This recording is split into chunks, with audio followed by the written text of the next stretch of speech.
आपण पाहत आहात आपल्या हक्काचे प्रतिध्वनी न्यूज। बळीराजा पर्यटन केंद्रावर नियमभंगाचे आरोप, तात्काळ कारवाईची मागणी। आमचे मिरज प्रतिनिधी कळवतात की मिरज तालुक्यातील मालगाव हद्दीत सुरू असलेल्या बळीराजा पर्यटन केंद्राविरोधात विविध शासकीय नियमांचे उल्लंघन होत असल्याचे गंभीर आरोप समोर आले असून संबंधित प्रकरणी तातडीने कारवाई करण्याची मागणी करण्यात आली आहे। भारतीय जनता पक्षाचे पश्चिम महाराष्ट्र पसमंदा प्रमुख असलम अत्तार यांनी मिरज तहसीलदार यांच्याकडे याबाबत लेखी निवेदन सादर केले आहे। निवेदनात नमूद केल्याप्रमाणे संबंधित पर्यटन केंद्राच्या नावाखाली जमिनीचा बिगर शेती एने वापर करताना नियमांचे उल्लंघन करण्यात आले असून मोठ्या प्रमाणात अनधिकृत बांधकामे उभारण्यात आली आहेत। या संदर्भात महसूल विभागाने तात्काळ स्थळ पाहणी करून पंचनामा करावा अशी मागणी करण्यात आली आहे।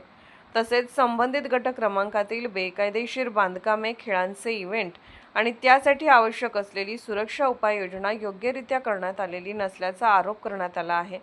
मालगाव ग्रामपंचायतीने दिलेल्या परवानग्यांची फेरतपासणी करण्याची मागणी करत नियमबाह्य परवानग्या दिल्या असल्यास संबंधित ग्रामसेवक व सरपंचांवरही कायदेशीर कारवाई करण्यात यावी, अन्यथा न्यायालयात धाव घेण्याचा इशारा भाजप पदाधिकाऱ्यांनी दिला आहे।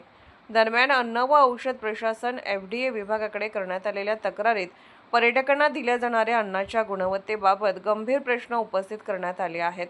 किचनमधील अस्वच्छता तसेच विनापरवाना खाद्यपदार्थांची विक्री होत असल्याचा आरोप करत संबंधित व्यवस्थापनावर कठोर कारवाईची मागणी करण्यात आली आहे। तसेच महाराष्ट्र प्रदूषण नियंत्रण मंडळाकडे दाखल तक्रारीत केंद्रातून बाहेर पडणाऱ्या सांडपाण्याची योग्य विल्हेवाट लावली जात नसल्याचे आणि ध्वनी प्रदूषण नियमांचे उल्लंघन होत असल्याचे नमूद करण्यात आले आहे। या प्रकल्पामुळे परिसरातील पर्यावरणाला धोका निर्माण होत असल्याची भीती व्यक्त करण्यात आली आहे। या सर्व तक्रारीच्या पार्श्वभूमीवर संबंधित विभागाने संयुक्त तपासणी करून दोषींवर योग्य ती कारवाई करावी अशी मागणी स्थानिक नागरिकांकडूनही होत आहे। दरम्यान 4 दिवसांपूर्वी याच मालगाव परिसरातील बळीराजा वॉटर पार्क येथे पर्यटनासाठी आलेल्या चौगले कुटुंबियांशी वाद घालत अर्वाच्य भाषेत शिवीगाळ व मारहाण केल्याची घटना घडली होती। या प्रकरणी संबंधित वॉटर पार्कच्या व्यवस्थापकासह काही कर्मचाऱ्यांविरोधात मिरज ग्रामीण पोलीस ठाण्यात गुन्हा दाखल करण्यात आला आहे।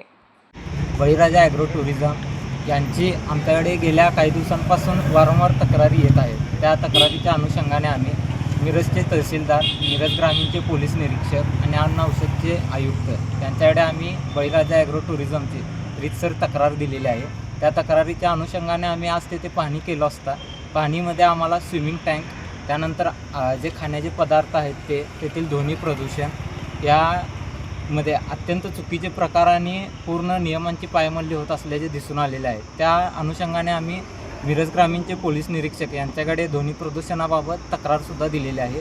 राहिलेल्या ज्या परवानग्या आहेत त्याबाबतचे आम्ही निवेदन तहसीलदार मॅडम आणि अन्न औषधचे आयुक्त त्यांच्याकडे दिलेलं आहे। जर अन्न औषधचे अधिकारी, तहसीलदार मॅडम आणि पोलीस निरीक्षकांनी त्या 8 दिवसामध्ये बळीराजा ॲग्रो टुरिझमवर जर कारवाई नाही केली तर त्याच्या निषेधार्थ आम्ही कलेक्टर साहेबांकडे दाद मागून उपोषणास बसण्याची आमची तयारी आहे। आपण पाहत आहात प्रतिध्वनी चॅनल। अशाच बातम्या पाहण्यासाठी आमच्या चॅनलला सबस्क्राइब करा आणि बेल आयकॉनवर क्लिक करा।